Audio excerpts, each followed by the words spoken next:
Okay. Good morning, all of you. On behalf of the Committee on Public and Government Financial Management of ICAI, I welcome you all to virtual conclave on recommendation of the research study on transition to accrual accounting models and learning for urban local bodies, being organized by the committee under the theme Azadi Ka Amrit Mahotsav. The virtual conclave is a part of the series of virtual conclave on recent accounting reform in government. Today, we have with us CA Kamisha Soni, Chairperson CPGFM, and CA Prasanna Kumar D, Vice Chairperson CPGFM, CA Pankaj Makkar, Chairman of Ranchi branch of ICI, as the moderator of today's program, and CA RS Mulli and CA Ashok Rao, sir, speakers of today's session.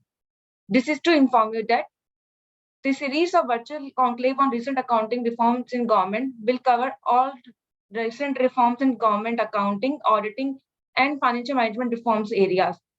Today's virtual conclave will throw light on the research study of this transition to accrual accounting that was issued by the committee, ICI Accounting Research Foundation, jointly with the Niti Aayog. These reports provide guidance to municipal body to transit to accrual accounting system, and it also covers how to sustain this accounting system. And viewers can ask their queries in the chat box. ICI members can claim two unstructured CPRs after the conclusion of this program. Now, I invite CA Pankaj sir, moderator of today's program.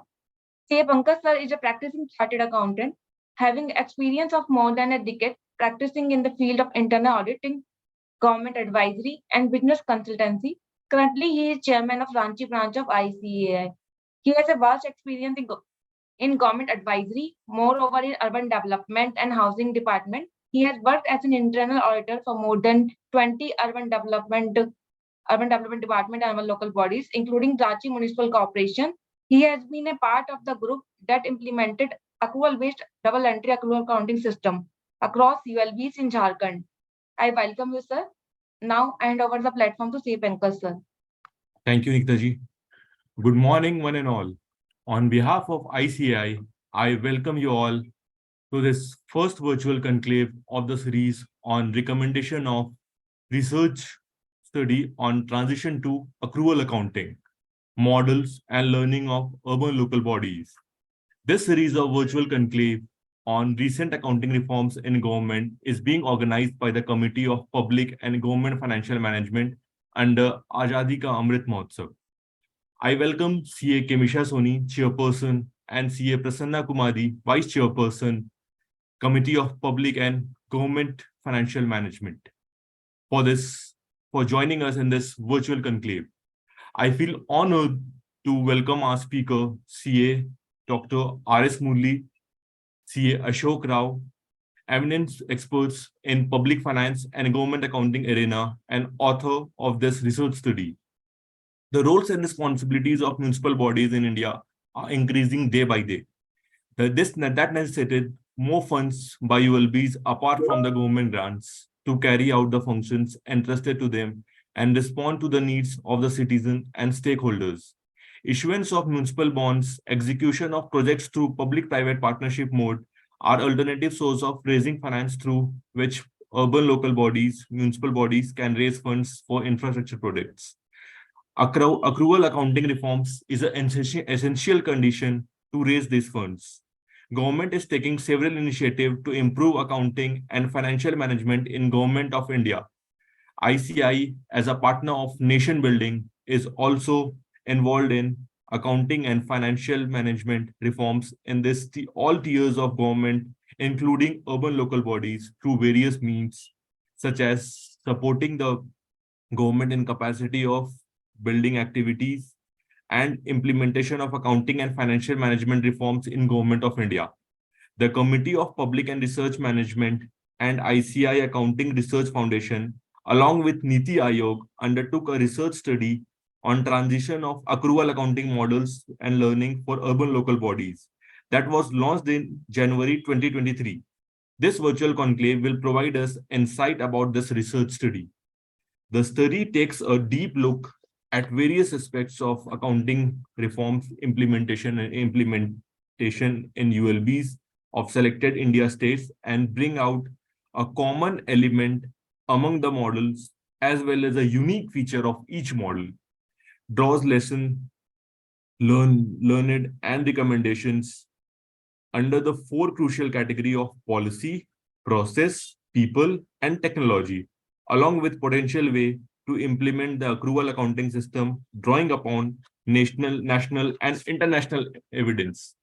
I hope that the viewers would be benefited from the deliberations of the learning series. I once again wholeheartedly welcome all the viewers. Starting the session, I would like to invite our chairperson, CA Kemisha Soni ma'am. CA Kemisha Soni, chairperson of Committee of Public and Government Financial Management of the Institute and independent director of Ujjivan Smart City Limited, nominated member of Madhya Pradesh Cooperative Audit Board, technical advisor, International Ethics Board of Accountants, New York, nominated member, Committee on Government and Private Sector Enterprises, Accounting of South Asian Federation of Accountants, SAFA, for the year Pankaji, thank you, 2023. thank you. No need of introduction. Sorry, I'm interrupting you. So I will No directly issues, start. ma'am. Thank you, Pankaji. Thank you, Pankaji. Welcome, ma'am. Good morning, everybody. CA Prasanna Kumar D, Vice Chairman of CPA GFM Committee, Chairman, and also he's a Chairman of Professional Development Committee. Our eminent speakers, CA Dr. R.S. Murli ji and CA Ashok Rao ji. Today's moderator, CA Pankaj Makkad, Chairman Ranchi Branch. From our office side, CA Nikita, and dear participants. First of all, I would like to welcome you all to the first virtual conclave on the topic, recommendation of the research study on transition to accrual accounting, models and learnings from urban local bodies. I'm also pleased to inform that the committee has initiated this series of virtual conclave on various topics of recent accounting reforms in government under the initiative of Azadi Ka Amrit Mahotsav. The said study was formulated jointly by ICI through this committee and also Accounting Research Foundation and Niti Aayog. So, as already mentioned by Pankaj and Nikita ji about this study, the report was released on 24 January 23 in the presence of representative of ICI, Niti Aayog, Ministry of Housing and Urban Affairs, and authors of the study and other concerned stakeholders and experts, and was very much appreciated. Encouraged by the overwhelming response so received, and to make a bigger and sustained impact, the committee planned to organize this today's event, which shall be addressed by CA Dr. Murli ji, key author of the report, and who is having vast experience in the area of governance, public policy, and public financial management. And the webinar shall also be dignified by presence of CA Ashok Rao ji. And even in question answer session, CA Rao ji jointly contributed in the completion of the study report along with Murli ji, and is an experienced Rao ji is an experienced practitioner in the area of PFM and financial reform in urban local bodies. So I would also like compliment in absentia our president sir for his thought process and because of his dedication, May 23 issue of the ICI Journal to Public Finance. And before going further, first of all, I would like to give you all a brief overview of the committee's activity. As a partner in nation building, the committee is contributing to improve the accounting and financial management system in all tiers of government in India, including local bodies. Major initiative and activities of the committee include sensitizing officials of various tiers of government in India by various means, such organizing workshop, developing relevant e-training modules, and much more. And also submitting technical inputs on various government documents, accounting standard advisory board in India and internationally on the documents of International Public Sector Accounting Standard IPSAS board. And we are also running certificate course on public finance and government accounting. And presently also, recently this course has also been recognized by the Office of CAG for allotting mark while impaneling CA firms. Then also committees involving formulating accounting standards for local bodies. And we have certain publications also, and our members may visit portal of our committee also, And specifically, we have compiled and prepared one brochure where our member can get all information related to this area, public and government financial management. And the committee is also bringing out short videos on various contemporary topics of public finance and government accounting domain and opportunities available for our chartered accountant. And two more videos have been already got developed, and today we are launching that. And as I said, May 23 issue of this ICI journal comprised of a bunch of articles that concentrated on various aspects of public finance. As far as the theme of the webinar goes, accrual accounting reform at ULB are imperative to access performance grant as per recommendation of successive Finance Commission, AMRUT 2.0 funding, issuance of municipal bond and credit rating purpose.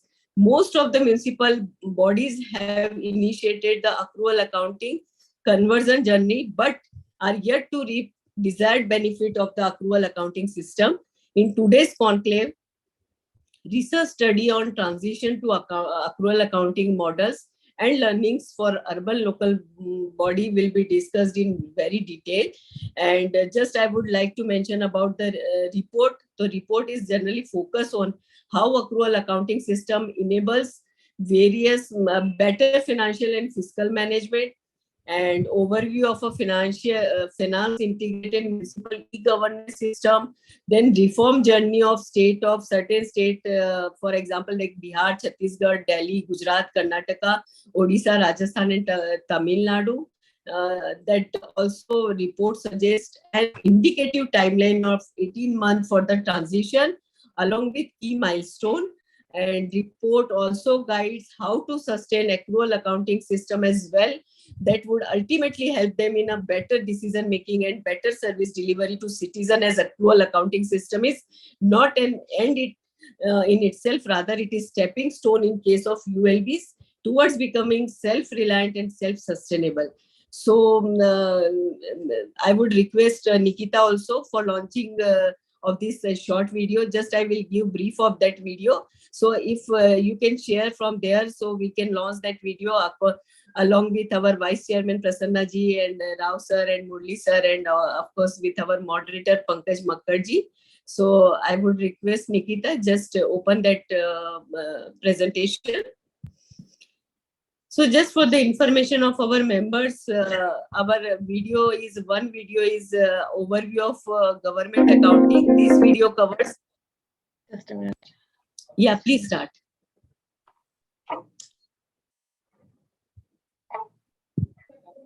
You can display, yeah.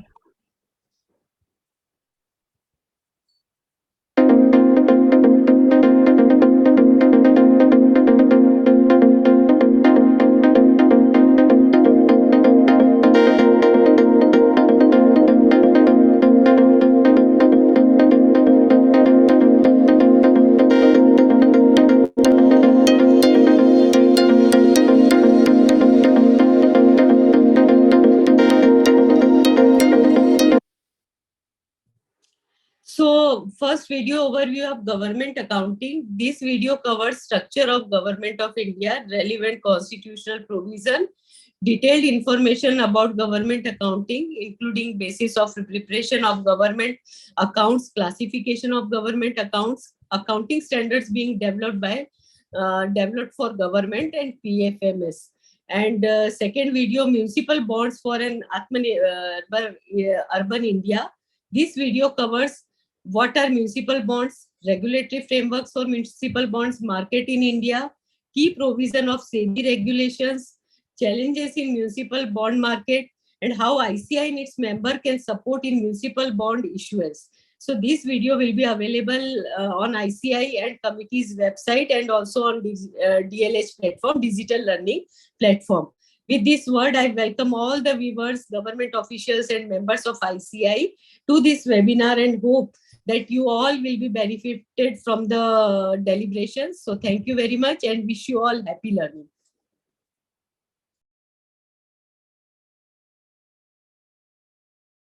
Thank you so much, ma'am, for the great overview. Now I welcome CA Prasanna Kumari, Chairman, PDC of ICI, and Vice Chairman, of Committee of Public and Government Financial Management for his words. Thank you. He is a bachelor in zoology from Loyola College of Thank you, Chennai. Pankaj. Pankaj, you told that I'm the chairman of Professional Development Committee and a vice chairman of CPGM. That's enough. Thank you. Welcome, sir, for your words. Yeah, thank you. Most respected CA Commissioner Soni, the chairman of the Committee for Public and Government Financial Management, and my dear sister, and CA Pankaj, the chairman of Ranchi branch of ICI, and today's speakers, the stalwart speakers. I should not say the speakers. They are also scholars who are the brain behind the entire document were brought along with Niti Ayog. So see Murali sir, I see Ashok Rao, see Dr. Ashok Rao, and my dear viewers and the government officials who are attending this program virtually.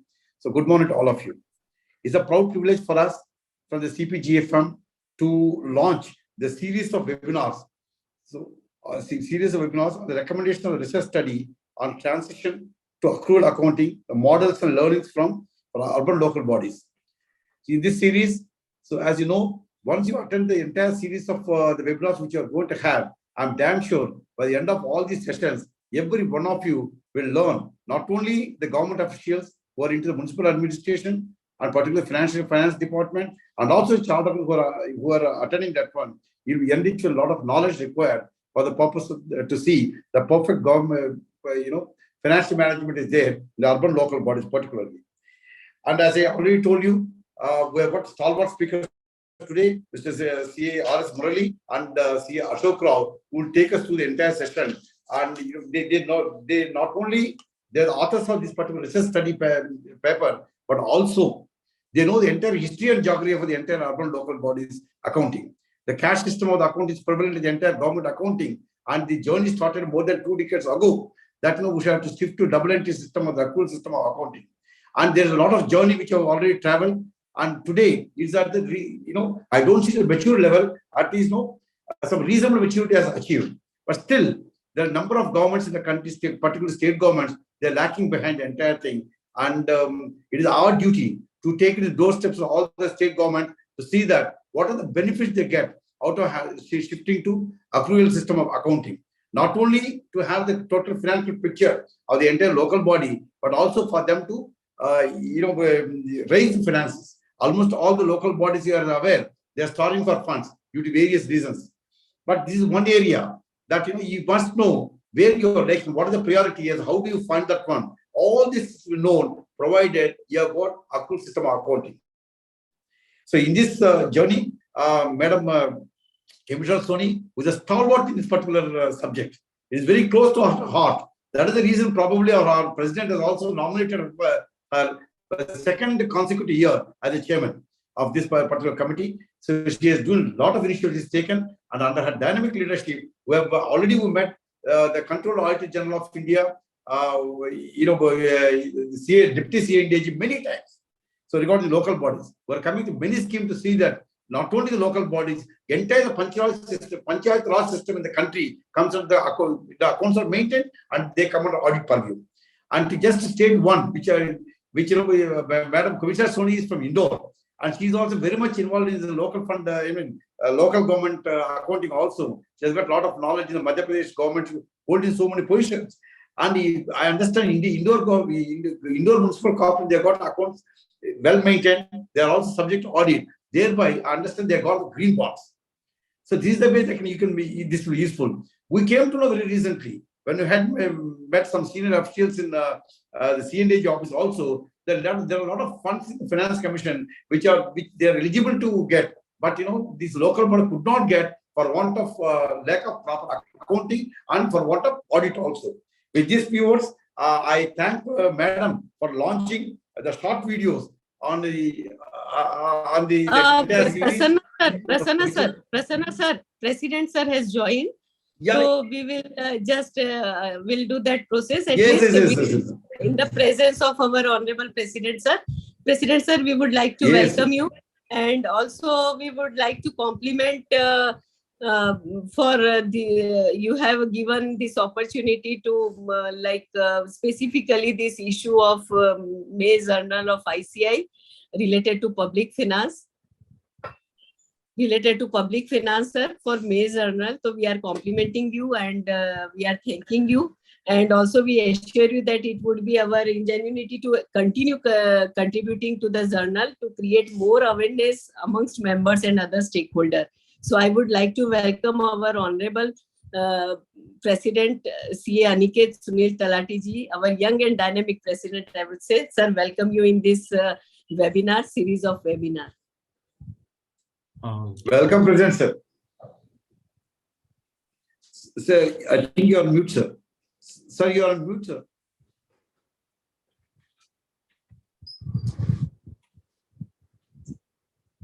You're not audible, sir. Can you hear me? Yes, Yes, sir. sir. Fine, sir. Okay, all right. So I think some technological problem as I'm in the car, but thank you very much, Chairperson of this committee, Kamisha ji, Vice Chairperson. There is some network issue. Give me 1 minute to reconnect.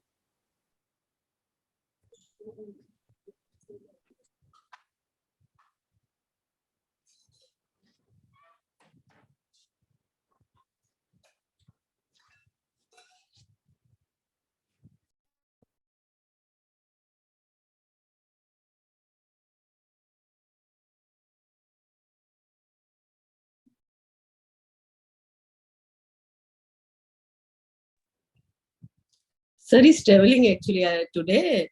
He's going abroad. So I think some network issue. Yeah, some network issue, madam.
I think we can start, and when sir will join, he will address, I think.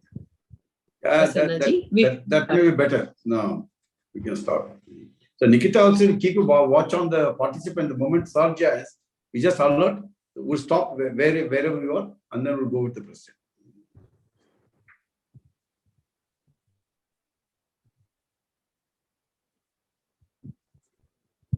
Yes, Pankaj ji, please carry on. Yep. Or Yes, sir. Prasanna, We sir. were having insight from our Vice Chairperson, sir. Yeah. So you can continue, sir.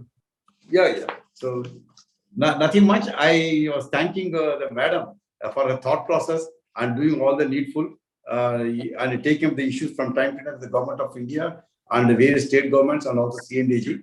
So thank you, madam. Thanks for your process. I'm only following. Sir has joined. Yes, I'm so sorry, Kamisha Ben and Prasanna ji. Yeah, there is some network issue. because of which I couldn't connect at that time.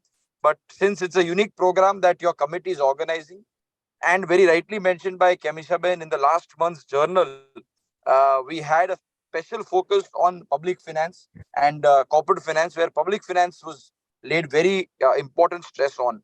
And therefore, I thought it is important that when this committee is organizing this very important program with such faculties and such detailed program structure, I must personally come and first of all wish both the chairperson and the vice chairperson all the very best and heartiest congratulations from my side for taking up this very important cause. Second, let me also mention to all the participants who are here today that in fact public finance and public sector accounting is today taking center stage across the globe. As you are aware, ICI is a member of IFAC, and IFAC has 180 plus PAOs, that are professional accounting organizations. ICI being one of them, which is a founder member. There are 180 other accounting bodies across the globe. And at IFAC level, as the global agenda is set, you will all be happy to note that one of the top priorities for the accounting profession globally for the current year as well as for the next 3 years as a strategic importance is public accounting. So that is the kind of importance the global accounting has been giving to this public sector and public financial accounting. And therefore, I think it cannot be at a more appropriate time that the committee of ICI led by Kemisha ji and Prasanna ji as vice chairperson is organizing this very important training program. Let me also inform all the members that we are actively working with the office of the Honorable CNAG to see how more reforms can be brought about in the public accounting space, especially in the Panchayati Raj and the municipal accounting space. I can also tell all of you that there are various initiatives that we are trying to take in this committee to ensure that when municipal corporations are moving towards raising public finance, looking at green bonds, Indore is a prime example, and now we have even in Jaipur and other centers that they are looking at raising funds from the market. I think the role of chartered accountants is going to be extremely important, and therefore I'm very happy that you have such a wonderful participation and such wonderful speakers who are going to deliberate on this very important topic. I would congratulate all of you who are participating and extend my best wishes. And let me also say that at the ICI, we are constantly working to see that how this very important sector can be brought at the forefront, just as income tax, GST, corporate law, and other areas are very important. I believe globally now, besides sustainability, the most important focus area for the accounting profession is public accounting. And similarly, in India, we also must realize the importance of public sector and public finance accounting. And I'm confident that this committee will lead the way this year, and we will have some historic breakthroughs and some great opportunities being created for our chartered accountants in this area. So with these words, I compliment all of you and wish all of you a very, very happy learning. Thank you. Thank you so much, sir, for your words. Indeed, we are thankful to you for sparing your valuable time out of your so busy schedule and joining us for this first virtual conclave of the series organized by Committee of Public and Government Financial Management under Azadi Ka Amrit Mahotsav. So, Pankaji, before going further, I would request Nikita to just arrange launching of that video, and I would request President Sir. Yes, madam, with pleasure. Yeah.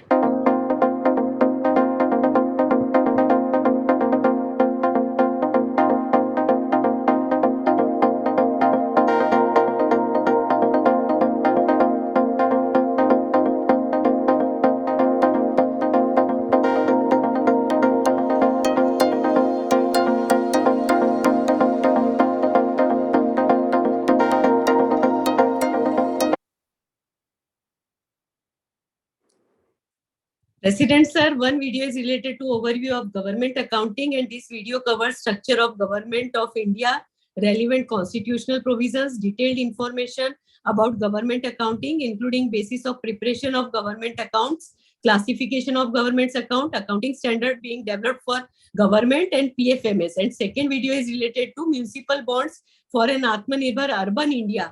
This video covers what are municipal bonds, regulatory framework for municipal bond market in India, key provision of SEBI regulations, challenges in municipal bond market, and how ICI and its members can support in municipal bond issuance. So thank you, Honorable President, sir, for joining us, and you have taken out time from your busy schedule, and we can understand, sir. And again, thank you very much for your address. Thank you, madam, and best wishes. Thank you. Thank you. Thank you, sir. Thank you so much. Thank you, sir. Moving forward with the session, I will invite our first speaker, CA Dr. R.S. Murli. Dr. R.S. Murli is a qualified chartered accountant, cost accountant, company secretary with MSc in psychology and PhD in economics. He is also certified in information system and security with CISA and CRISC. He was a British Council and Commonwealth Scholar at London School of Economics and is alumnus of the University of Manchester, the University of Southern California, Harvard University. He recently completed the course of higher training at Harvard University. He has over 35 years of consulting, training, and research experience. He served as an advisor to one of the state governments of India and clientele in countries ranging from Far East to the Middle East. He has consulted for 8 state governments apart from the government of India, government of Bhutan, and government of Sri Lanka. He continues to serve as an independent director in many companies. He is a faculty for Master Class in Finance at the Institute of Directors. He has published over research articles in provisional journals, contributed chapters in 5 books, and authored 2 books. He has developed strategic models in management that is used in that industry. He is one on the board of studies of the private university and colleges. He serves as an expert in a committee of financial, public and government financial management of the Institute of Chartered Accountants of India, has authored research publication for the Institute of Chartered Accountants of India. With these words, I welcome you, sir. Thank you. Okay. Let me share the screen now. First, dear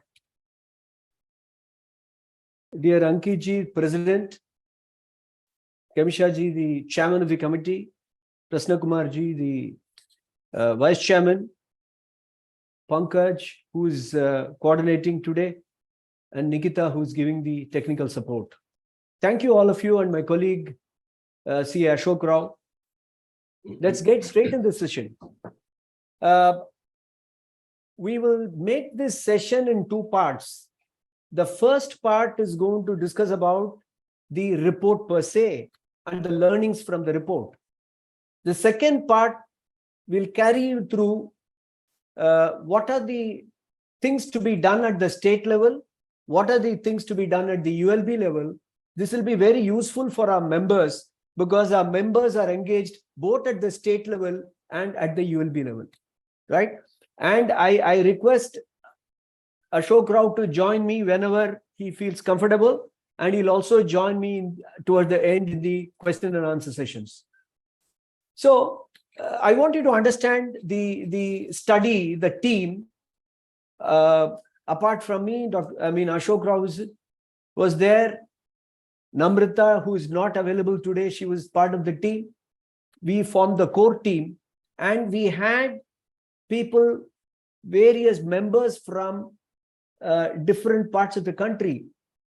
CA Harshji from Bihar, CA Rupin Patel from Gujarat, CA Pravina from Karnataka, CA Shrikant Vishwanathan, who represented Odisha and studied in Odisha and Rajasthan, CA Suresh from Tamil Nadu, and CA Jain Kogle, who took care of Cantonment Board. We also had support team working and helping because it was a very, very detailed study, as you will understand.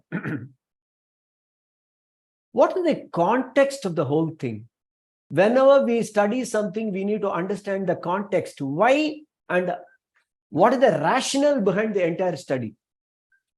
Right? So the context is, as you know, it's the poor fiscal state of different ULBs across the country. There is a weak service delivery, and the financial reporting and accounting is not properly done. Now, it does not mean that the situation is very bad, but it is not as scientific as it should have been. So it is not helping them, because we are still in sort of a British legacy when it comes to the management of our accounting records in government and government-related institutions. And there have been several attempts last 20 years, starting from Tamil Nadu in 99-2000, and different levels of success have been achieved in different states in India. And increasingly, as you are aware, you have the state finance commissions and central finance commission, and these finance commissions play a major role in allocating the required money for the urban development or rural development. And if you come to, particularly the last few finance commissions, 13, 14, and 15, there's so much stress on the fiscal discipline of the urban local bodies. And therefore, as people who know finance and accounting, we know that financial management begins where accounting ends. If you have good accounting system only, you can have good financial management. And therefore, since the urban local bodies did not have proper accounting system, they therefore did not have good financial management, or they did not even have information for good financial management. This is the context under which the study is made, with differing level of experience across different states in India. Therefore, the need is every state has started doing reforms, particularly because unless they had the reforms on, they will not get money from the government entities. Therefore, it has become eminent that they have to go in for good accounting system. So the need is, each state is undertaking reform in its own style. So at the central level, we need to know from the government perspective, and we also as chartered accountants, helping the country, we also need to take stock of what is happening where. So limited studies and publications are available on the reform part. If you look at the revenue generation part or infrastructure creation part, you will have a lot of data, a lot of studies. But our area of accounting and finance, there are limited studies. So therefore, Niti Aayog and ICIA very, very beautifully positioned this interesting study in this context, right? What are the objectives? There are 4 or 5 key objectives for the study. One, this is not a conceptual study. This is the field practical study, what is actually happening. And each of the states who have successfully done or who attempted but could not be successful, each one is a different model. So we need to look at the model. Therefore, those states which are slowly coming up to the level, they can understand, hey, these models are available. Let's follow this model. A part of Tamil Nadu model, maybe along with the Andhra model or something like that. So one of the terms of references was that we need to compare different models that's happening in different places. Second, what are the common elements? So we should have a checklist, right? These things surely to be done. This is very special. Okay, you have said the northeastern states, things could be different. You have a state which is very, very not developed that much, or which is a very, very small state. Is it different? Or we should follow the same model? How do you know unless we study? So the second objective is to bring out the common element among various models, right? And unique features of those models. Then we have to summarize the lessons learned. Any amount of financial analysis you take and do, oh, this one, the debt equity ratio is like this, all this will not help if we do not understand how things have to be done. Therefore, what are the lessons learned have to come. Then from the lessons learned, we need to say, these seem to be the way things have to be done if you need to be successful. Therefore, we draw lessons. And most important is, when any person who goes through the report should be able to contribute for a larger objective of better municipal governance. All that we talk about finance ultimately should lead to improvement of the life of the common man on the street. So therefore, while doing so, we also do certain studies regarding the experience of some of the countries which have attempted to do municipal accounting and financial reforms. So we drew upon those experiences also through this research study, and then we said these are all the things you can learn. So these are all these study objectives. What is the approach and methodology?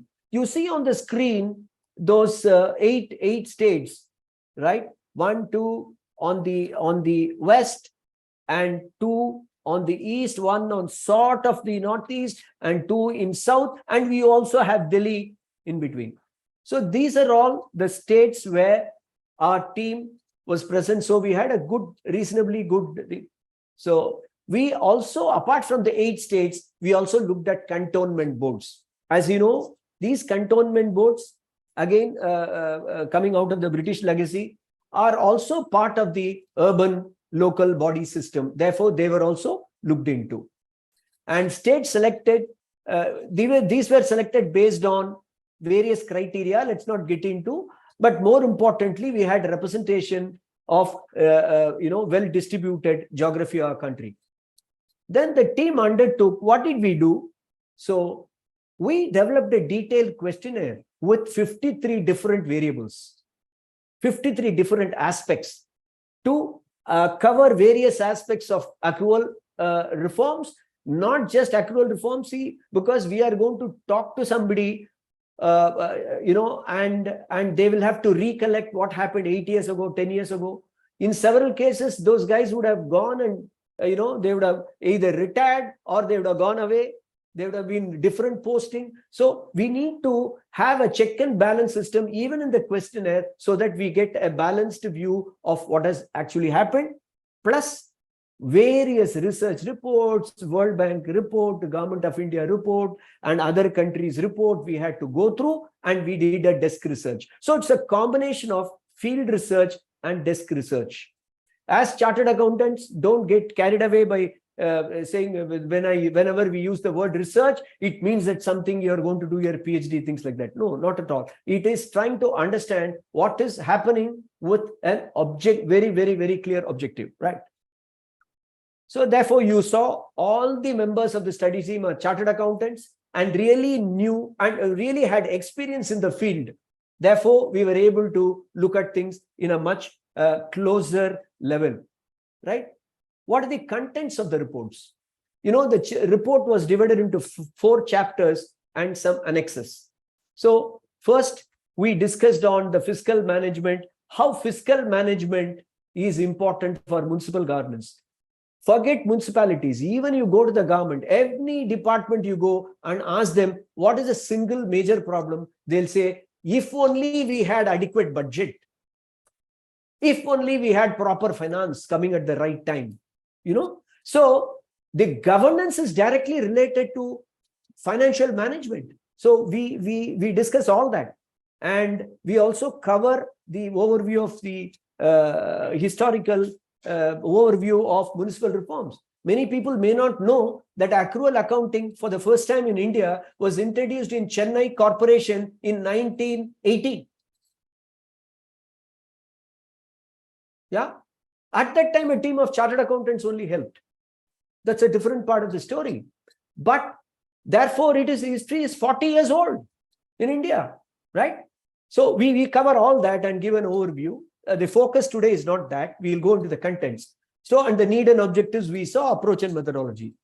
Second chapter, the reason I'm taking through all the chapter is you have to download this report. I'm giving a link. Please download this report. This is available for all of you.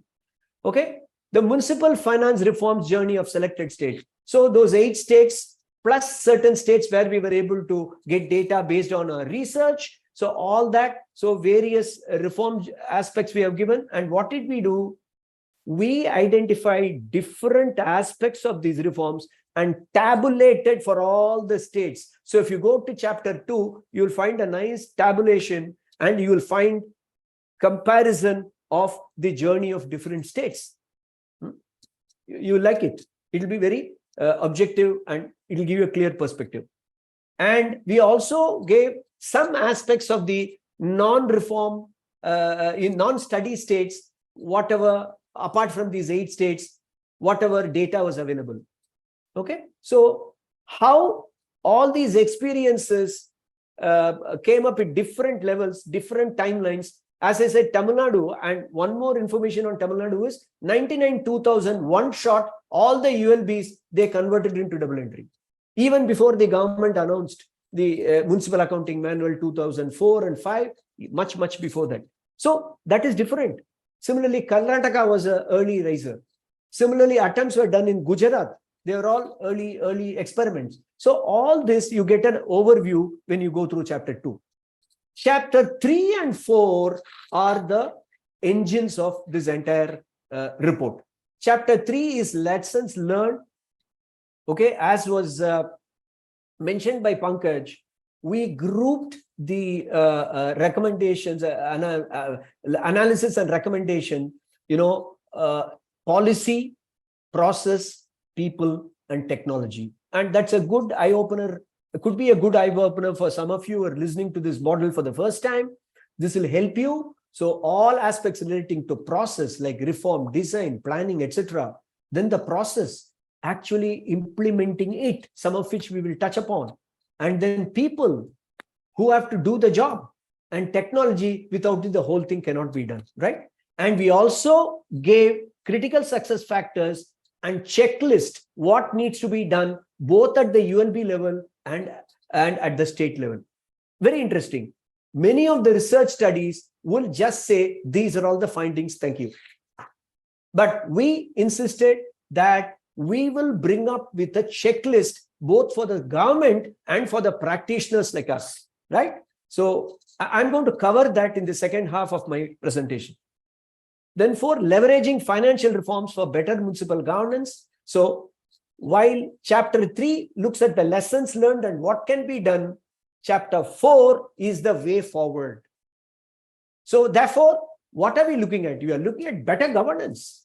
Ultimately, that's what it is, right? And what is the architecture for a finance integrated municipal governance system? I'll show it to you. Then we supported with global examples because that is required. And what needs to be done for municipal financial reforms in India as a summary, right? And this was supported by one whole set of annexes, right from the persons interviewed, the questionnaire, the study team, detailed coverage of reforms, all these 8 states plus other states where we had some data, all detailed as given in Annexure 4. Then state-wise status of accrual system, each state to what level they have done. We also, thanks to Janagraha, we also, tabulated the statutory provisions in different laws enabling the accrual accounting and key recommendations in relation to accrual accounting and finance from the SFC and CFC reports. Therefore, these annexes can form a beautiful toolkit for all our members. And for those people who are listening from the government, this is a beautiful toolkit for you also. Having stated this, let us go into the next aspect. So how did we look at all this? Whenever you look at this reform journey, it always started from the government level. You have to have a planning, you have to have a project that the ULBs need to get, because despite the fact that ULBs are the third tier of the government, they are still extremely dependent on tier 2 and tier 1 even today. Though the 74th amendment to the Constitution clearly says that they are the third tier of the government, third tier is yet to be fully created, and it is part of this reform journey that as professionals and citizens of this country, we are involved. Therefore, the planning and project management becomes very, very important, right? And you have to get your municipal accounting rules and manuals ready. In 2004, when the National Municipal Accounting Manual was drafted, and personally, according to me, it has already come of age and we need to revise it. But it gives you a complete, manual from which states adopt. So you can go and download a copy of this manual. People who do not know, National Municipal Accounting Manual is available, and the states are supposed to implement the same. So each state had done this. Then technology, this cannot be done. Your accrual accounting cannot be done just with manual registers and cash books. No, not possible. So therefore, when we introduce, we use technology also. And for the financial reporting, what is financial reporting? Two types. One is the financial statements need to get ready for the audit. And the second one is today, financial reporting is also required to get money from the government, Finance Commission grants. Unless it is as of today, unless it is accrual accounting, unless that is certified, you are not going to get your money. Okay?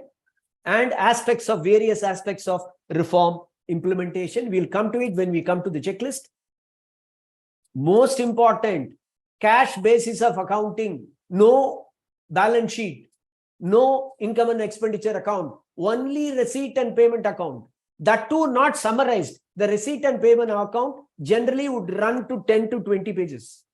You can't decipher anything from it. You don't know whether the opening balance and closing balance are tallied with the bank. You don't know. You just don't know. So that is the state. So therefore, the moment you accrue, the one of the first things we need to do is to get the opening balance sheet done. Lot of estimates, lot of guesstimates, lot of things are done.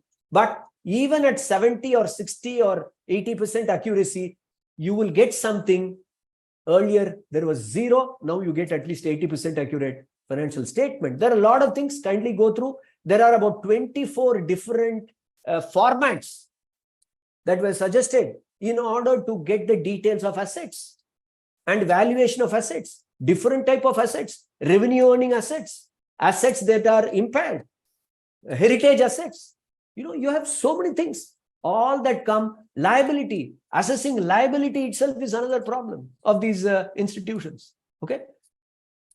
I mean, they are all kept in different registers. So all have to be brought in one place. So it's an amazing work. Lot of chartered accountants and accounting firms have done a great job, and still there is a lot more job to be done.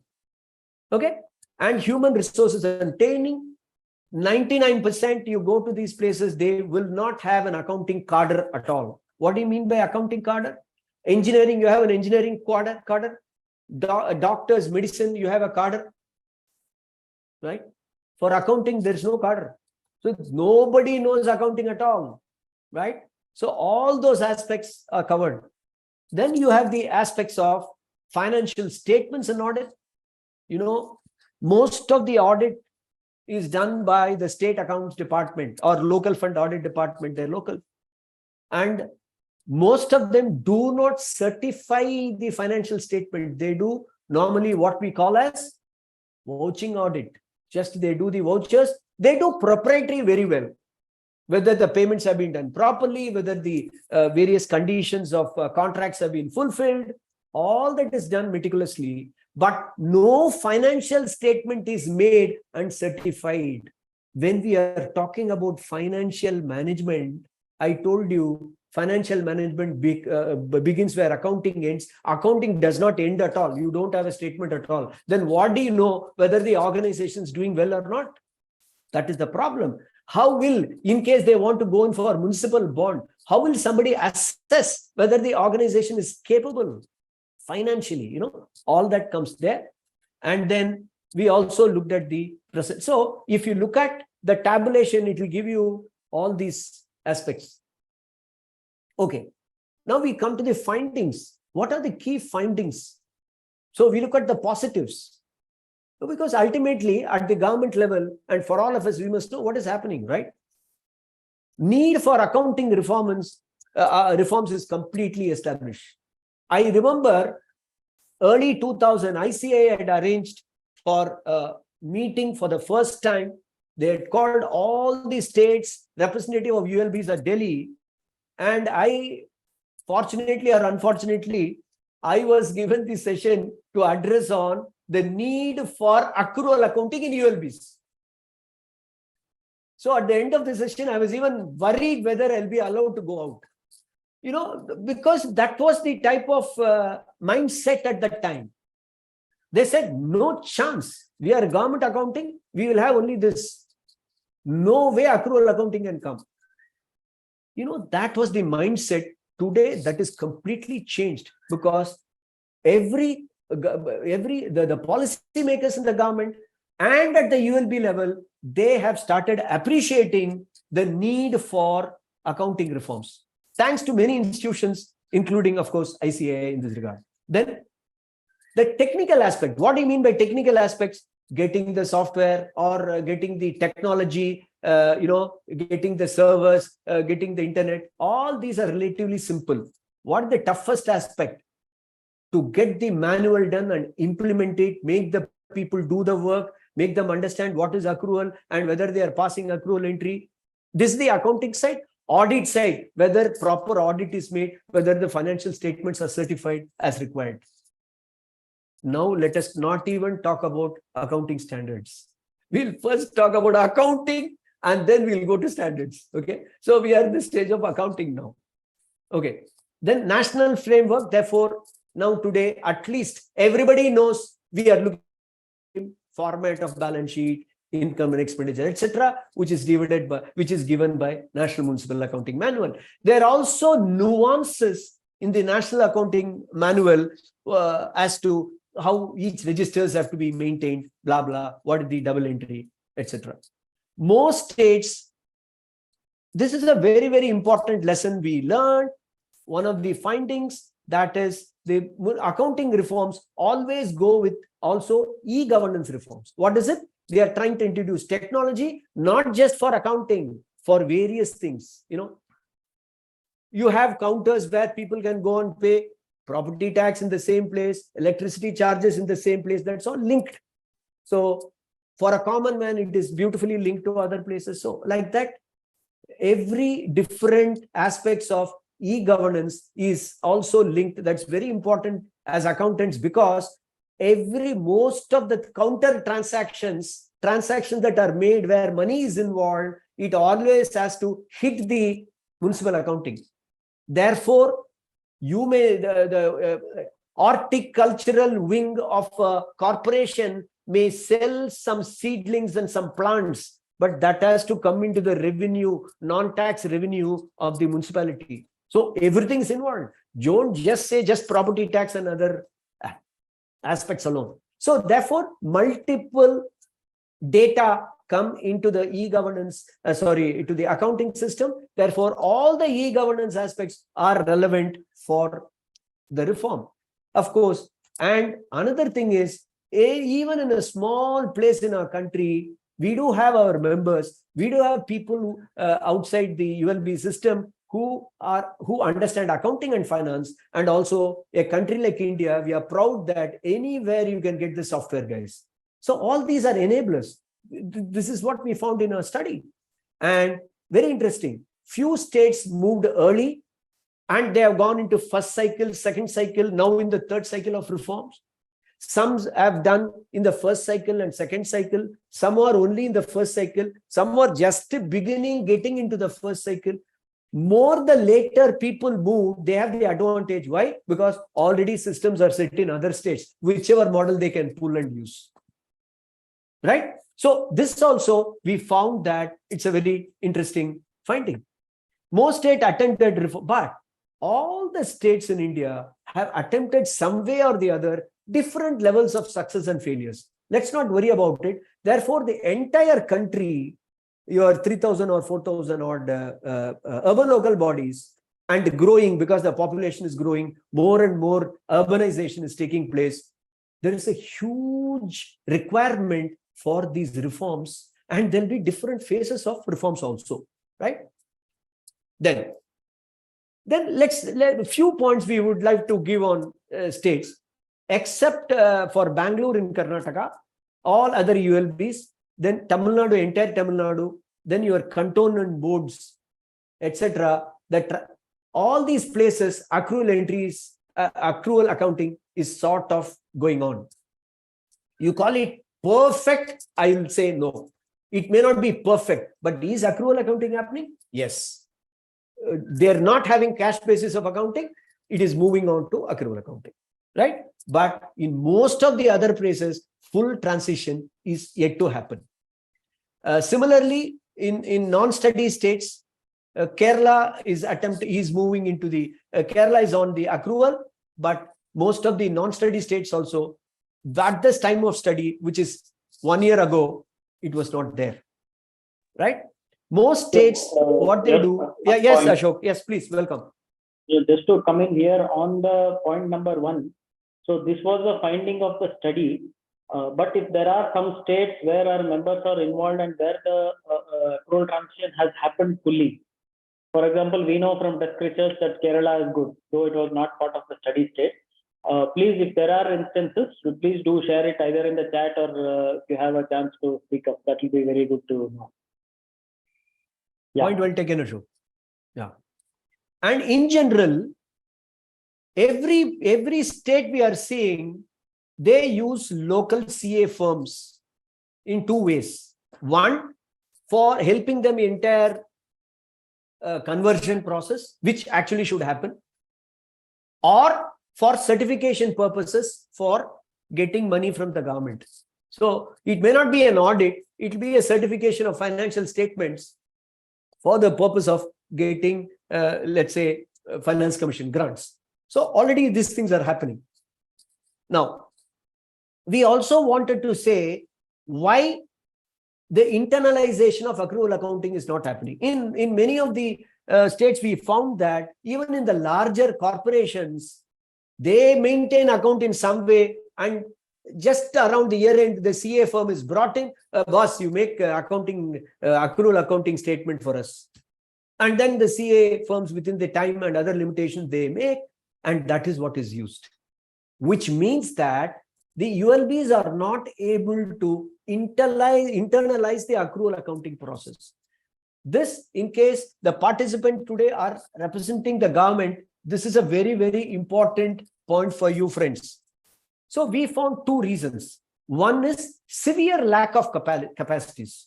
So people there do not know what is accrual accounting. They don't know what is balance sheet. They don't know anything. We suggest that they have to be given intensive training, and the government people need not worry. Please, you can make, you can request a lot of funding agencies which will be very happy to fund you for this purpose. And the second one is, as I was saying, financial statement audit and statutory audit running parallel. Let me clarify on this. Statutory audit. Who does the statutory audit? The local audit. That is the local fund audit or the government audit mechanism. In 99% of the states are the statutory auditors. So they can only sign whatever it is, the financial statements. But in many of the acts in the states, the financial statements are not defined properly, either your balance sheet or whatever. Therefore, in most of the places, there is no certification of financial statements at all. So what but your government, for the government grant, you want a finance commission grant, you should have financial statement duly audited. So what these institutions do, ULBs do, they go to a CA firm, ask them to get the they get a financial statement ready, get that audited for the purpose of finance commission grants. Now there are 2 things going on. Government legally, that statutory audit signed is the audit. This financial statement audit is being done for some purpose. So these parallel arrangements are there, no integration between them in most of the cases. So these are all some of the areas which need to be addressed, which are being addressed, but lot of things need to be done. Then failure to use the information system for decision making. Now, you have, let me talk about a corporation because it's easy to say. A corporation has got a commissioner, several deputy commissioners, each area. One is in charge of revenue, one is in charge of finance, third is in charge of education, fourth health, etc. These are all qualified people. They may be IAS or state services. Now, they have to get the data from the accounting system that is being run. So this is very important. If that is not done, if the MIS from that is not used, the system gets unused. Therefore, my request for the members and all the participants today is, whenever you are implementing, please, not at ULB level alone. It has to get integrated at the state level, and the state officials should get their MIS for their decision making from here. They should not send a mail or letter to all the ULB heads and say, please, we need data in this form. No, that's what is still happening, which means that these accounting MIS is not integrated at the state level. This is very, very important. I hope we got my point. So what are the key recommendations? Reform design and planning. Please do the top-down approach. You take at the state level and then implement down. That's very important. Okay. And the state urban development department and finance department is always involved in these decisions. They have a crucial roles to play. So they all must be proactively involved. And then it has to be, because only with that type of will from the government will the reform be implemented at lower level. So reform design and planning, they are extremely important. And then when we come to implementation, you need to look at what has happened in each of the states or whichever state you're dealing, what has happened in the past, and you have to take information from there. And once the reform platform or the reform points are given, then the implementation has to be decentralized. It has to be done either region-wise. In some states, they have different regional joint directors are there who are given the authority to implement. And there has to be mandate, very clear mandate from the government to the ULBs for moving to accrual accounting systems. And we found that in some of the states, there are the incentives have been given. What are the incentives? This is the ULB that moved 100% to accrual accounting. And so the commissioner is given a commendation, etc. Right? And in case you do not implement it within the proper time, then there are some disincentives. Some of the monies will not be released to you, etc. Okay. Most important is the last point. When we are migrating to the new accounting system, the old accounting system should be cannibalized. We have to cut the old system. Otherwise, after some time, the old one comes up if there is no supervision. So the whole thing is a chain. So members should note down that these are all the key aspects they should not forget. Then we come to key recommendations. The next part is capabilities. Reliance on external experts, definitely required. They may need a CA firm or a CA institute or some professional organizations to help them during the migration, but that cannot be forever, right? So right cutoff point should be identified. That can happen only when internal capacities are created, right? Then there are a lot of contracts that the government has to make for technology, for using consultants like us, and for capacity building, for internet connectivity. So many things they'll have, building construction, etc. for this. All this have to be planned because there are complex procurement and long-term contracts also. AMC, for example, many of the times computer is given under a project to the ULB, but no annual maintenance contract is there. Then what happens? No implementation after the first year will take place. Okay, things like that. Okay, and yeah, yes, Ashok. Yeah, on the complex procurement requirement. So the complexity is in terms of the terms of reference and the deliverables that have to come out. To give you an example, ideally an implementation, when a state urban development department engages an implementation consultant for implementing accounting reforms, we know by experience that the scope should extend up to preparation of the first year's financial statement, which rarely happens. They might not even know.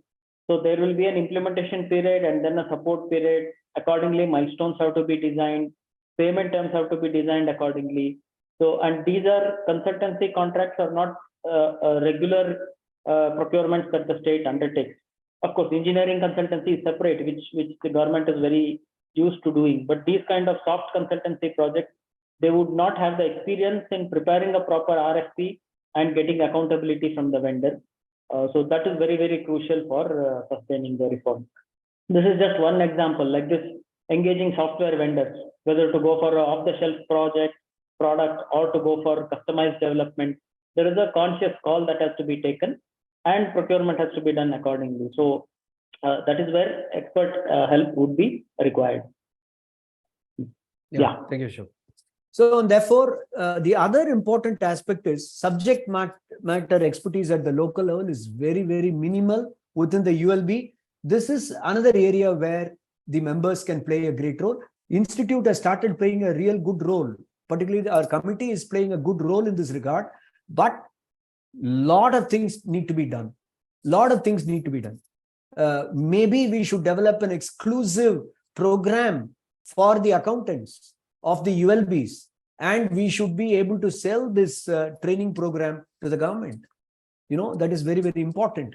And municipal cadre rules, very, very important. Accounting cadre rule is very, very important, where the entry level itself, they'll have to have BCom, or we should press for the accounting technicians program of ICAI. They should be qualified in that in order to become an entry-level accountant in ULBs. We can insist on that. We can discuss. So these are all very, very important. And of course, technology aspect, nowadays it has to be a digital first approach. So you cannot have any reform, accounting reform, without having a program or software. Therefore, the members, it is important that you have to look at it as a package. One part for the government friends, whenever we go for the software, the design and the requirements should be a different contract, and the software development implementation should be a different contract. If you ask the vendor to come and ask him to give us software, he gives the software that what you want. We have found some problems in many, places with that regard. And chartered accountants and other professionals can play a major role in designing the software based on the requirements, right? Think about it. So therefore, technology implementation cannot you cannot say technology implementation, all problems will be solved. Unless you design the software properly, you cannot. So this is one area which the accountants and the government has to think about. Now, this is what I told you as what is called as municipal e-governance. You find you have the core accounting in the diagram. Core accounting, you have budgeting, revenue accounting, expenditure accounting, asset accounting, liability accounting, statutory compliance, financial reporting. And you see on the outer side, some examples have been given. Budgeting, citizen participation is important. Or do they have a ward-wise budgeting made, and is it getting aggregated? Or is budgeting last year plus 5%? Last year plus 5%, what does it mean? Last year inefficiency plus 5% more inefficiency this year. That's all. So citizen-based participatory budgeting is there. Similarly, revenue accounting, various aspects, expenditure accounting, each one. For example, payroll, you need to have a software for that. Works management, separately, all the things you have, So each one is a different software that is getting linked. That's why you call it as e-governance. Fixed asset management. Is it there? Is there a fixed asset register? Please check. May not be. Debt management. And of course, the area where we are all experts, IT, GST, etc., etc. All those things, statutory compliance, because all these ULBs have to deduct tax at source where required. GST, they'll have to pay. All that is happening. And of course, the MIS, which I said should go up to the state level. So all these are municipal e-governance modules. With this data available, you have on the right-hand side, the analytics and insights. One for the management itself, internal administration. Then increasing the transparency. A lot of civil societies, you can share the information. General public information can be shared. Now financial markets, you are going for a bond, municipal bond, financial markets. You are going for PPP, public-private partnership. Again, the ULBs need professionals, and only a good financial statement will help. Then you're reporting to central and state government, various analysis, etc. And regulatory agencies, for example, ZEPI is getting involved, and all other agencies, GST, the government, the revenue department, the IT department, everything. So once this is done, it is available. And this talks well. The bottom portion, the green arrows, link it with physically they link. Look at how many of you, I don't know, you have, please log into City Finance portal. The ULBs may do for uploading their data, but members may not know. There is a beautiful portal called City Finance portal. Please go there. You have, Ashok, about 3,000, 4,000 financial statements, Ashok? No, it's now more than 8,000 financial. Oh, 8,000. Yeah. See, financial statement of ULBs are there. Analytics is given. You can compare one ULBs from Rajasthan perform as against a similar ULB in Orissa. All that is available in the portal. It's an amazing tool for you to understand what is happening, right?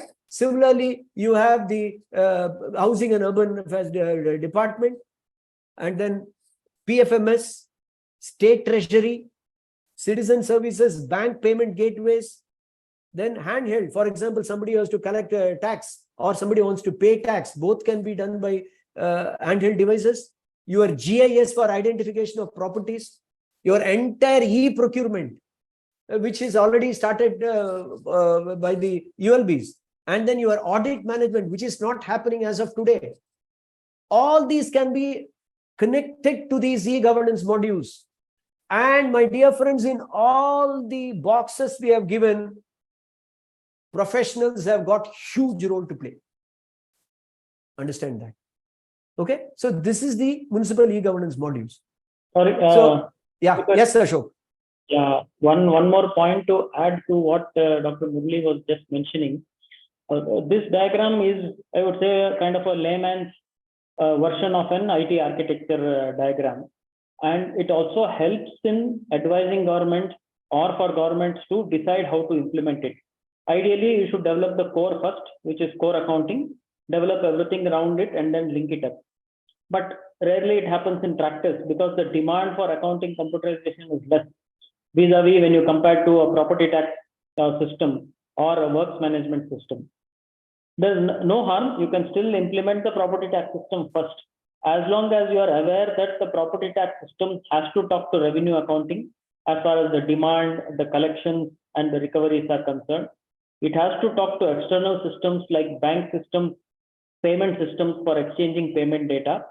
So as long as these interconnections you have in mind, as long as this figure is in mind, there is nothing wrong in taking up revenue tax computerization first, or you decide to take up works computerization first. But make sure that the links to accounting are kept open. Otherwise, many times what happens that afterwards you implement the accounting system and then realize that the basic demand data is not stored in your property tax system for you to show it as an asset on the balance sheet. So these kind of blunders can be avoided when you keep the structure in mind and then take up computerization accordingly. And as members, since we understand this better, we're in a position to advise governments to adopt this kind of an approach, a modular approach, I would say. Thank you, Ashok. Actually, recently when we are discussing in a state, that was a very small state, and possibly they will move into double entry but cash basis. For them, they say the accrual accounting may be 1 year away or 2 years away. Now, as you rightly said, unless the links are properly established, from the demand, they should have the accrual made and split between the current year's collection and previous year's collection concept itself in many of the ULBs in the initial stages, we did not find. So that clarity, both the government, both the ULB, government, ULBs and practitioners should be having very clear, right? So what are the lessons? Based on the lessons, how should a successful reform process? It should be outcome-driven reforms. I'm only giving you the main keywords. I'm not getting deeper into it. The outcome, what is the outcome? The outcome is the good quality financial statement available. That's the outcome. Outcome is based on this, some decision can be taken. Based on this, we know whether it is performing well. Based on this, the ULB can go to and get money from issue of urban bonds or green bonds, right? Outcome-driven reforms. The next one is data-driven reforms. What is data-driven? Data-driven is, it is not just financial accounting alone. What is the per capita tax collection? So you know the tax collection, but you have to also know the population details, so that there's a, per capita data, per capita collect. Okay, per capita collection of a state of this size to another state. How are you benchmarking against a different state? All this is data. And today, what they are saying, the Finance Commission has gone to the extent of saying the state GDP, comparing the state GDP with your revenue growth. All that is happening today. Where is the data? Will it be in our financial accounting system? No. Quite a few data is outside the system. So as advisors, we should be able to appreciate that and say that has to be included, right? Then process-driven reforms. Everything you need to have process controls. The entire internal controls comes in the process. So what is the process for revenue collection? What is the process for accounting? What is the process for reporting? Like that for every, what is the process for audit? You take one item. So all these areas, we need to be very clear. Then technology embracing reforms. Reforms on the paper, very nice. But will it work? So do we have that? All that we need to bring in. Then capacity building reforms, of course, training and capacity building, we have discussed enough. Sorry.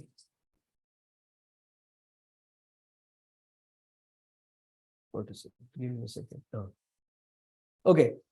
Communication intense reforms. This we need to advise the government and ULB authorities. Generally, everybody assumes that it is happening. There has to be communication within various tiers of government to the ULB, within ULB, regular meetings, regular reviews, etc. Otherwise, on the D-Day, nothing happens. Of course, accountability and transparency embedded reforms. This we know. Accountability is the ability to account. Account means to explain. Therefore, complete audit trail, accounting trail should be there in whatever we create. Second, transparency is sharing of information. Because every information in an ULB is public information. Take it for granted. So, to what extent it is becoming really public is what we need to. And sustainability embedded reforms, I think now we have become experts in sustainability. But one part of sustainability, please understand, the philosophy of sustainability is current generation not exploiting the resources of the future generation. That is the philosophy. So therefore, when you talk about sustainability, the sustainability, whatever we say, has to be not viable only today, it has to be viable in the future also. So we need to think. And ultimately, the reforms have to become sustainable. These are all, we have given various points that the policy makers and other people have to consider while doing such reforms. And of course, scope for further studies, somebody who's interested, correlation between financial reforms and governance indicators, and journey from municipal accounting reforms to financial accounting reforms to financial reforms. I told you accounting is different and financial management begins where accounting ends. So has the accounting reforms resulted in the ULBs taking good financial decisions? those things. Fact-finding study on transition to accrual. To some extent, we did it. And municipal financial analytics for decision-making. What type of dashboards do they require? Okay. Comparative study. Different parts of India, different states have used different technologies, both in software and in hardware. So somebody could study that.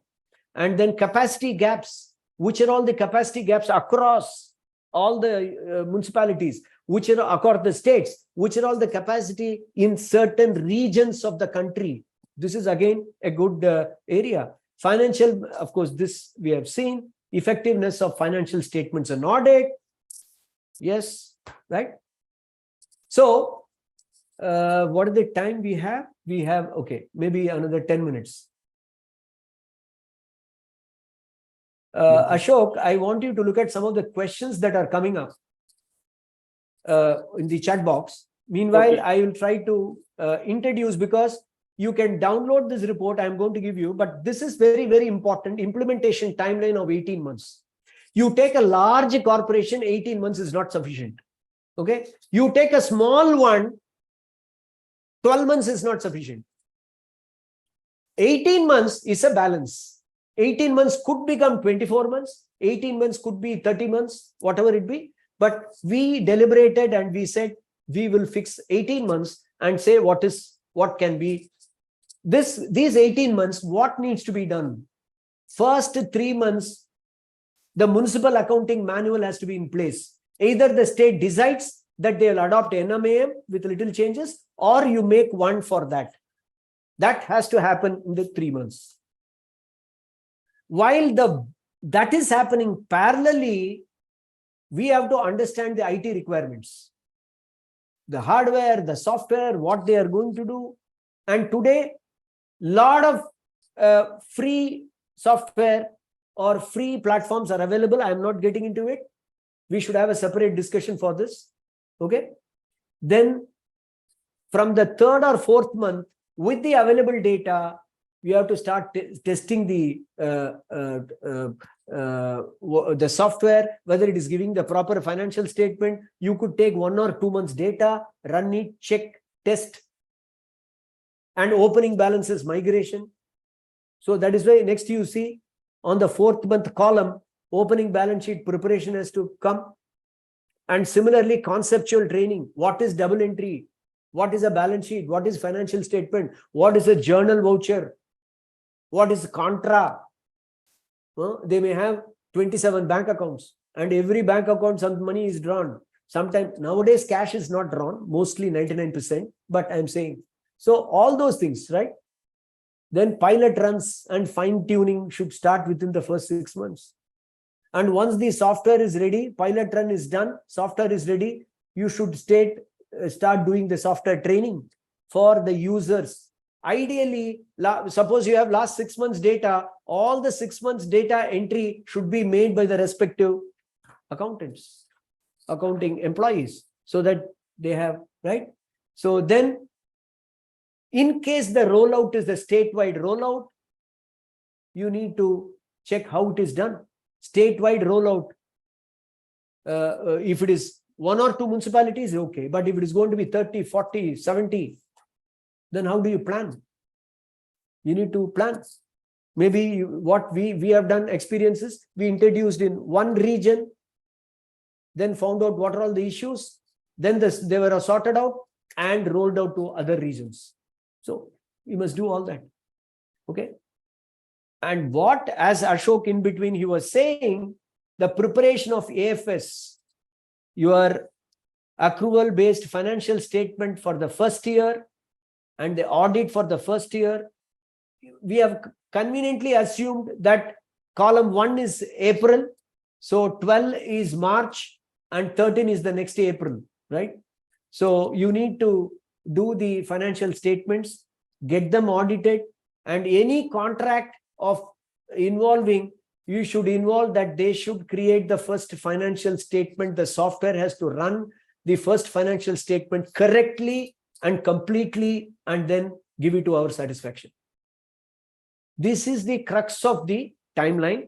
Now, what I'm going to, I am now very careful about my timeline today. Therefore, what I am going to do is, I'm going to tell you what are all the checklists available and what you can look in for that. After that, we can get into some discussion and question answers. So we have made checklists at 2 levels, state level and at the ULB level. And this state level is and ULB level is useful both for the government people and ULB people plus our members, because this becomes your checklist. To this, you can elaborate or you can cut short depending on the requirement. Okay. So therefore, first we start with the legislations, the acts and rules, if any, have to be changed. Then municipal accounts manual has to be updated. Chart of accounts is very important, because chart of account, without that, your software is not going to work. Then you should tell them that they should have the accounting cadre, etc. Opening balance sheet guidelines already available. You will have to just take it, slightly massage it, and then roll it out. Right? So then reform design and planning. This we have discussed already, in the sense that at the state level, they should form a group, a committee, or a cell, which will be reform implementation cell. And they should be given the right type of experts need to be brought in. So we have consultancies for that, for consultants, and you have to buy IT equipment, blah, blah, and then AMC and other connectivity, etc. All those things to be done. How that central state level committee has to be formed. Should it be only from state or from ULBs? You take a call. Ideally, you take few representatives from ULBs. According to us, you should have accounting expert. You should have a government accounting, government audit expert. You should have an IT expert. You should have HR expert and a project manager. And then that will work at the state level. And there has to be a review mechanism so that we are able to see whether the plan is happening as, let's say, this 18 months plan, whether it is happening as per that plan. Then various implementation aspect we have discussed, but I'm telling you, involve the right type of stakeholders. And right from day one, when the accounts is happening, it will be ideal to have internal audit also done. We must be clear about the cutoff date, from which date, so that the opening balance sheet is on that date. After that, you continue. All that. Okay, that is what comes under implementation. Technology aspects, functional requirements, hardware, software, whether the testing has been done properly, old data, is it available, which are all the necessary. For example, you need to have receivables data. Without that, how are you going to run your accrual accounting, receivables, payables data? So you should, as accountants, sit in a place and understand what are all the requirements, and accordingly check if your technology will take care of that. Then your backup of data. As accountants, we should be able to give them not only accounting policy, but also policy for data maintenance. Right? How data backup has to be done. Suppose something happens, disaster recovery, something happens, there is a fire, and what happens in that case? Where is the backup taken? Is it backup available there, or external backup is there? A bit of technology aspects, right? Then HR, the complete training, blah, blah, training plan, continuous training, conceptual training, then accounts training, then your software training, all that. I would request that you should also give some behavioral training so that change management takes place. That is very important, right? Then support arrangements, IT support, and how during that implementation, lot of change requests will come. Oh, my software is not happening this way. In one ULB, they'll say. So all that, you will have to have a proper ticketing mechanism by which we can address. Similarly, at the ULB level, exact replica of what that, but from a lower level. ULB, as the government given you directions, please follow that. Copy of all the guidelines should be available with you. Similarly, reform design and planning, see what that cell is doing. According to that, you do. You train your people. You have a coordinator only for this purpose. Whoever consultants is appointed at your level, or you are going to appoint, use that properly, those procurements, right? Implementation. Normally, they deal with a lot of CA firms, what needs to be done. So you prepare a checklist. All this you can break it out in checklist. From day one, see that the most important aspect, the ULB people should understand what is the accounting entry, etc. to be passed, which is very, very simple. We can say that there are only 5 or 6 or max 10 type of transactions. It's not complicated at all. A. B. How the procedure internal controls data, that as practitioners, we should tell them and see that the first year's financial statement comes out properly and completely.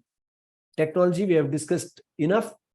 Only thing you have to ensure is that one is backup, one is training for these people, 3 is good connectivity. HR, we have discussed enough. Support arrangements also very, very similar. Therefore, I want to show you some resources for people like you. There are all type of write-up reform journey of study states available. Recommendations have been given, as you see, and critical factors list, which has come as checklist. So 46 plus 34, about 80 items of to be taken care has been given in the report. Indicative project timelines we have given. How it can be improve financial management, we have given. You can use those notes. And I explained to you the finance integrated e-governance benefits we have seen. International cases you can go through. We have also given some aspects of the legal comparison between states in reforms. Okay. Some recommendation of the finance commissions of all central and state finance commissions have also been tabulated with specific reference to municipal reforms. And I suggest, so you can take a screenshot or you can use this. I've given 3 links. The first one is this report, what we are discussing. Second one, the committee brought in something, a role of professional accountant in public financial management, which gives you various things you can do. And the third one is the link to the committee's publications, including the standards. These are more than sufficient for somebody to embark on your journey in this area, right? In summary, the reforms are two decades old plus. We have gained enough experience across the state. National and state level proper importance is being given. The study has identified good practices. Timeline and checklists have also been provided, and the members should make full use of this knowledge repository. Thank you. The floor is open to you guys. I'll stop sharing. Thank you, sir. Indeed, an amazing, insightful and learning session. A great detailed discussion regarding the urban local bodies, accounting, and perfectly said, sir. Financial management begins when accounting ends. Now I would invite C.A. Ashok Rao for his words, for his briefing. C.A. Ashok Rao has close to 20 years work experience. He specializes in PFM program design and implementation, PFM diagnostic studies, setting up accounting, budgeting, and financial reporting system in government, conceptualizing and implementing e-governance initiatives and their assessments, process re-engineering, and training. Ashok has worked extensively on financial reforms in urban as well as rural local bodies. He has exposure in policy, process, people, technology aspects of financial reform. He has extensively worked in the states of Tamil Nadu, Karnataka, Himachal Pradesh, and Odisha. He has published articles on various PFM topics in different publications, including newspapers and journal. His article titled Commitment Control, A Step Towards Accrual Accounting appeared in IMF PFM blog. C. Ashok has been part of ICI Committee of Public and Government Financial Management. He is a chartered accountant and hold additional certificate in PFM. We welcome you, sir, for your briefing. Thanks, Pankaj. Probably I started speaking even before the welcome. But what we did was, like Dr. Murli said, that as he was speaking, the points that I had, I've already put in there. So I think what we can now do is take up the questions. so that to which both me and Dr. Murli we can react, and we can use the rest of the time for that. Yes, Ashok, my suggestion would be there is something on the chat box. Yes, sir. Yes. If you can start addressing, I'll join you. Yes, there are a few questions in the chat box. So, Pankaj, how do you, as moderator, how do you? We have few questions that we have received before and in the chat box. We'll start with this. So basically, a brief idea what our members are asking: how should we CAs and as a CA firm prepare themselves for this? Okay. Ashok, you will take or I'll take? Yeah, but maybe I can just start off to give you take, I'll join you. Yeah. So basically, for CA firms, we do understand that majority of the firms are small firms, either single person firms or small firms with one or two partners. So naturally, the question will be that these are all things nice to hear, but how do we get to advising the state level or even in a ULP, how do we go about implementing? So first is start taking an interest in the subject. Obviously, which starts with attending conclaves like this, reading the May issue of the ICA journal and all that. So you start developing an interest. Second is start getting involved at your state level itself when such things happen, so that you also learn in the process and you also create a visibility for you to start tapping opportunities. And more formally, more structured is that there are a lot of courses available. The first course is, of course, ICA's course on public finance management. If any of the listeners on today's program have not done it, that I would say is the very first step to do it. Get the qualification, which is kind of nationally now. We just learned today from the chairman that the CAG is also recognizing this program as some of the entry level criteria. Maybe they will bring it for their empanelments and all that. In fact, Dr. Murli and I have recommended to several states when they approach us for their procurement, saying you should put this as a precondition if you are recruiting chartered accountants. Of course, not right away, but over a course of time. So please do that course. There are also courses by IMF, ACCA, World Bank run courses, all on e-learning mode and all are self-paced. Most of them are self-paced. So it very well fits to a typical CA who is not able to probably give full time to pursue these courses. It's very well structured. You can do it at your own pace. And start also writing about things as you start taking interest. Again, a good beginning is with the committee and its publications and the ICA journal. So these are very good starting points for you to do. And start looking at government tenders as they start coming up. So that, yes, as a small firm, you might not be able to apply to a tender directly to meet the eligibility conditions, but you can then work with larger firms who want to tap this contract and they are looking at local associates. I'm sure many of the participants today who would have been involved would have followed this route where you work with the bigger firms and share a part of their burden and take local responsibility for the local implementation. So these are some of the areas I think you can definitely start off. I believe you have clarified multiple questions, including the courses also that members can be interested into. So just briefing about it, what are the areas that can be worked upon? I'll start off. Ashok, you can join me. See, one of the principal things that you can do is hand-holding, as we say. What is hand-holding? In conversion from cash basis to accrual accounting. There are a lot of things, not just training. Some institutions implement Tally, so you can help them there. Preparation of these reports. Sometimes they don't know. Oh, can this be analyzed? Oh, what is the meaning if you have taken, if it is a credit balance in this? All these type of doubts they get. So that you can do. Another interesting thing is writing manuals for them, procedures for them. SOP, standard operating procedure. What is the procedure for, let us say, accounting of grants? How it should be treated, etc. These are part of manual form. So when as Ashok was saying, larger firms may get the contract, but they may need the help of local people. So definitely there's a huge, so that they can do, right? Then I told you implementation support until the first financial statement is prepared. That is another area.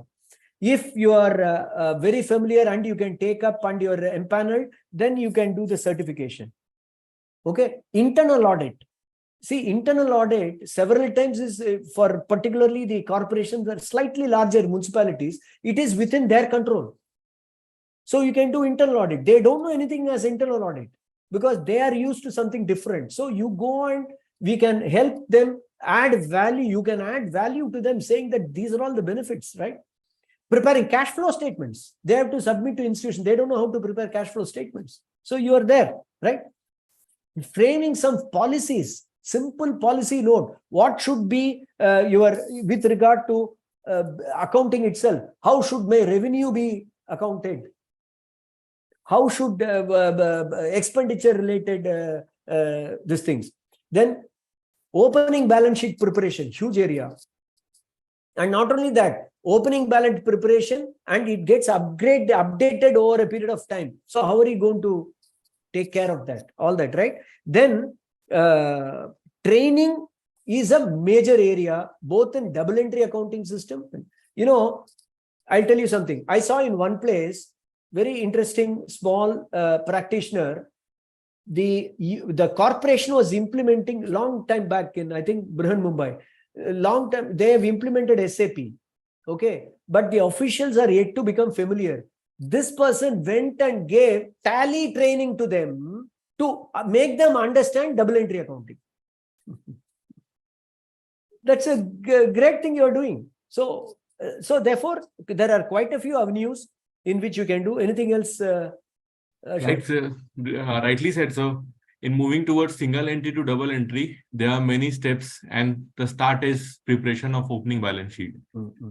So again, with the experience of you as a leader, our members want to ask, what are the likely challenges while working in this government ULBs, and how can we address them? If Ashok, you want to take the challenge?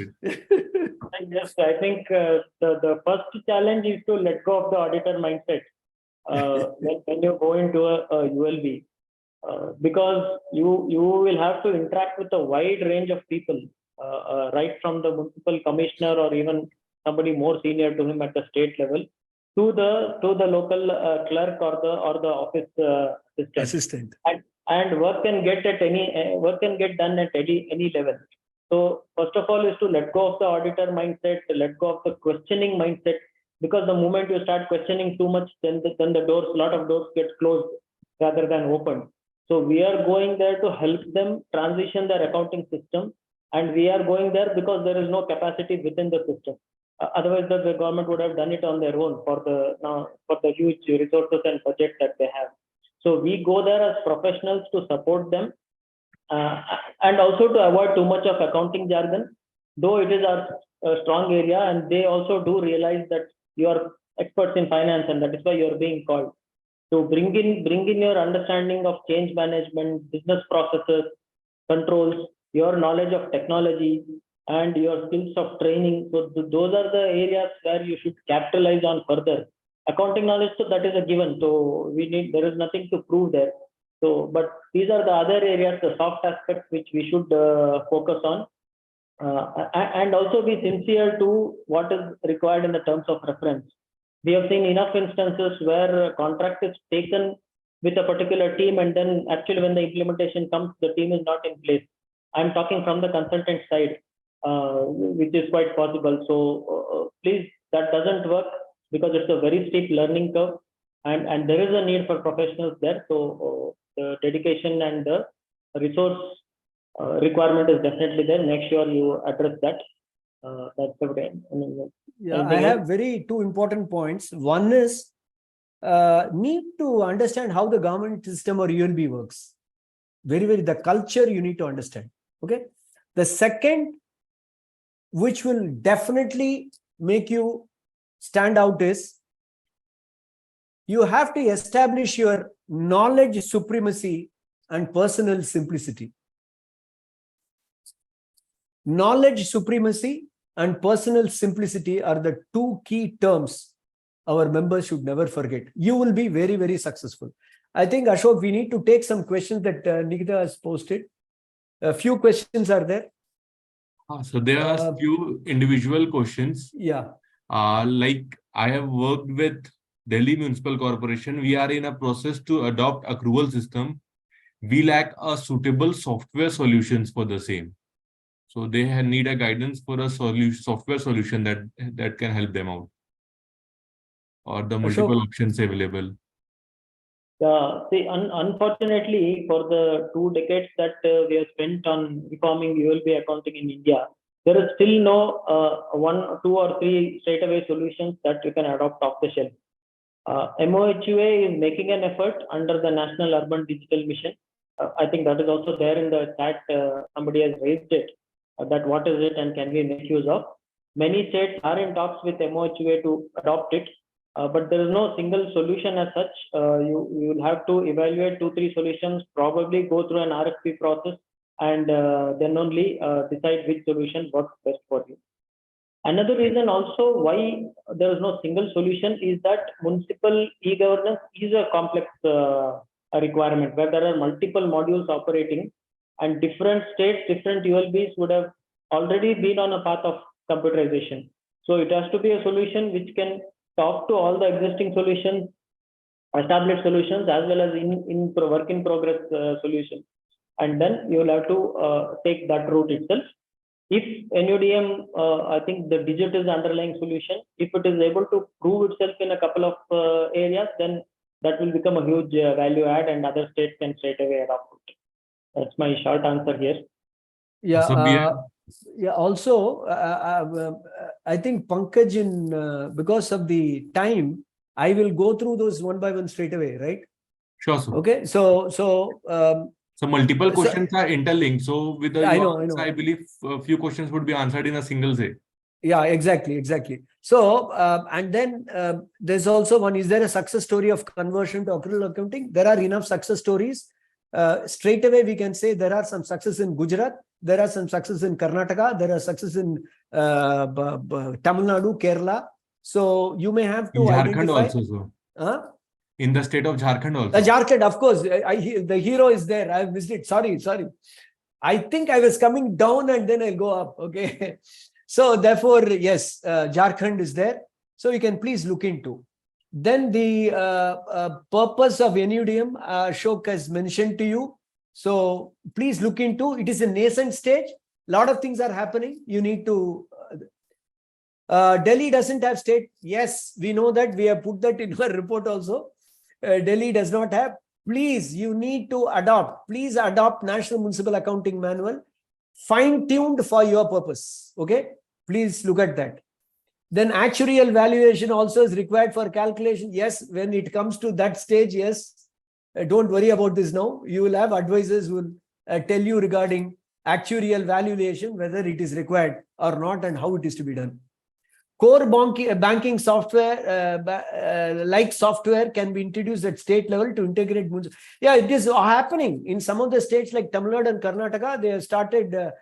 See, when they gave a contract to a company, it included at creating a dashboard at the state level. Okay. So yes, what you're saying is true, but it's similar to core banking, not exactly core banking. Yes, Ashok, can you take on those internal audit?